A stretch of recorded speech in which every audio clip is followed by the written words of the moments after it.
An antagonist is a molecule that binds to a certain receptor and literally does nothing. It just sits there, preventing an agonist from binding to perform its usual action, just like an irritating sibling. However, an antagonist has several ways to annoy the agonist and prevent it from binding to its receptor or do its effect. Let's explore them.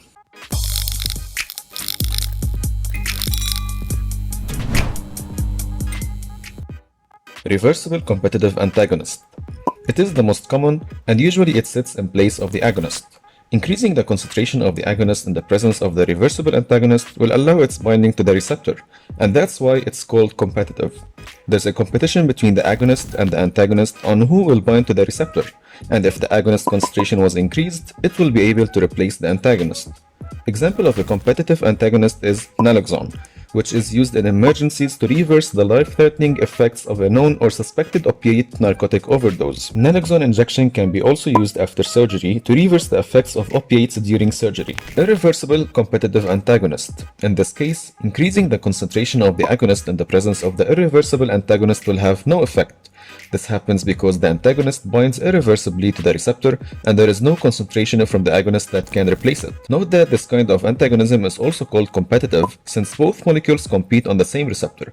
However, the irreversible antagonists contain reactive groups that create covalent bonds with the receptor.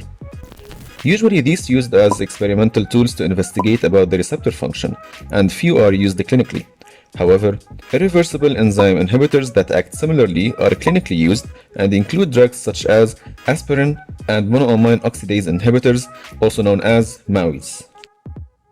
Allosteric non-competitive antagonist. Allosteric antagonist means that this molecule does not sit necessarily on the receptor itself, but it binds near it and causes some modifications that will prevent the agonist from binding to its receptor, because simply the agonist can't recognize the receptor.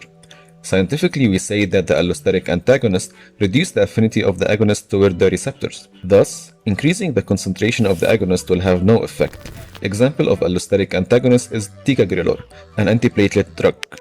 Physiologic Antagonist. The antagonist binds to a receptor that totally differs from the one that the agonist binds on.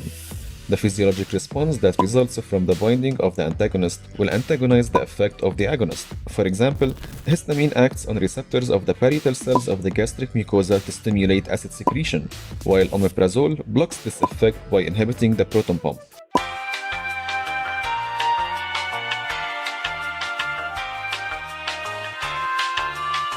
Chemical antagonist. This antagonist will work directly on the agonist itself, and not on the receptor.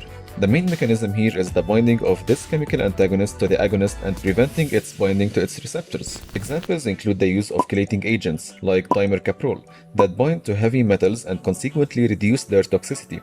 Also, infliximab, a neutralizing antibody, has an anti-inflammatory action due to its ability to sequester the inflammatory cytokine tumor necrosis factor, also known as TNF. Pharmacokinetic Antagonist is the antagonist that effectively reduces the concentration of the active drug at its sites of action.